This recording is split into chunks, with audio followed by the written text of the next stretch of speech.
পেশায় ফিরে যেতে চাই খুব শিগগিরই, এবং সেটাই আমার ইচ্ছা, আগ্রহ, এবং আমি সেই দায়িত্ব পালনে যত দ্রুত সম্ভব প্রত্যাবর্তনের জন্য প্রস্তুতি নিচ্ছি।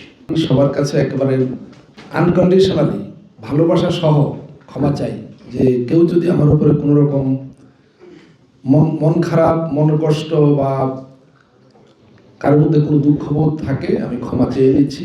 14 ফেব্রুয়ারি সকালে রাজধানীর ফরেন সার্ভিস একাডেমিতে সংবাদ সম্মেলনের আয়োজন করে প্রধান উপদেষ্টার প্রেস উইং। এ সময় অন্তর্বর্তী সরকারের সঙ্গে কাজের অভিজ্ঞতা তুলে ধরেন প্রধান উপদেষ্টা অধ্যাপক মোহাম্মদ ইউনূসের দুই বিশেষ সহকারী অধ্যাপক আলী রিয়াজ ও মনির হায়দার। অধ্যাপক আলী রিয়াজ জানান, যত দ্রুত সম্ভব নিজের পেশায় তিনি ফিরে যেতে চান, সে লক্ষ্যে প্রস্তুতি নিচ্ছেন। এছাড়া সরকারে থাকাকালীন নিজের সীমাবদ্ধতার জন্যও দুঃখ প্রকাশ করেন তিনি।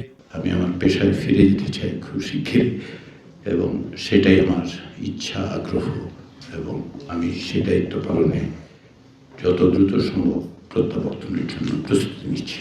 বিভিন্ন রকম আলাপ আলোচনা, সমালোচনা সমস্ত কিছুই আমাকে সহযোগিতা করেছে, এবং যে সমস্ত কমিশনে আমি কাজ করেছি সে সমস্ত সহযোগীরা, আমার সাথে যে সমস্ত কর্মকর্তা কর্মচারীরা কাজ করেছেন, তাদের প্রত্যেকের সহযোগিতার মধ্য দিয়ে আমার পক্ষে এই দায়িত্ব পালন করা সম্ভব হয়েছে। সেক্ষেত্রে আমার সীমাবদ্ধতার জন্য আমি ক্ষমা প্রার্থী, কিন্তু আপনাদের সকলের সহযোগিতার জন্য আমি কৃতজ্ঞ। আমি বিশেষভাবে কৃতজ্ঞ গণমাধ্যম এবং গণমাধ্যমের সাংবাদিকদের কাছে। সংবাদ সম্মেলনে প্রধান উপদেষ্টার আরেক বিশেষ সহকারী মনির হায়দার বলেন, অন্তর্বর্তী সরকারের ঐতিহাসিক সংস্কার প্রক্রিয়ার সঙ্গে যুক্ত হওয়া তার জন্য ছিল সৌভাগ্যের বিষয়। দায়িত্ব পালনকালে অনিচ্ছাকৃতভাবে কারো মনে কষ্ট দিয়ে থাকলে সেজন্য দুঃখ প্রকাশ করেন তিনি।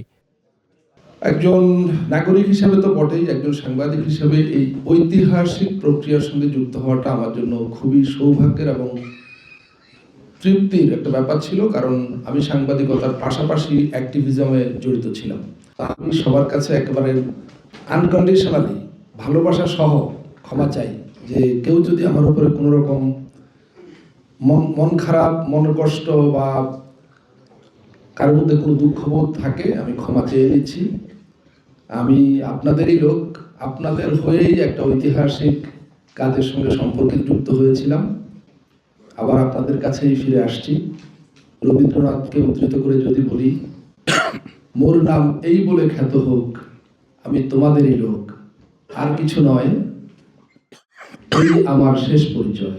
যুক্তরাষ্ট্র প্রবাসী অধ্যাপক আলী রিয়াজ 2024 সালের 11 সেপ্টেম্বর সংবিধান সংস্কার কমিশনের প্রধান হিসেবে যোগ দেন। পরে গত বছরের 13 নভেম্বর প্রধান উপদেষ্টার বিশেষ সহকারী হিসেবে দায়িত্ব পান। অন্যদিকে সাংবাদিক মনির হায়দার যুক্তরাষ্ট্র থেকে দেশে ফিরে গত বছরের 5 ফেব্রুয়ারি প্রধান উপদেষ্টার বিশেষ সহকারী হিসেবে নিয়োগ পান।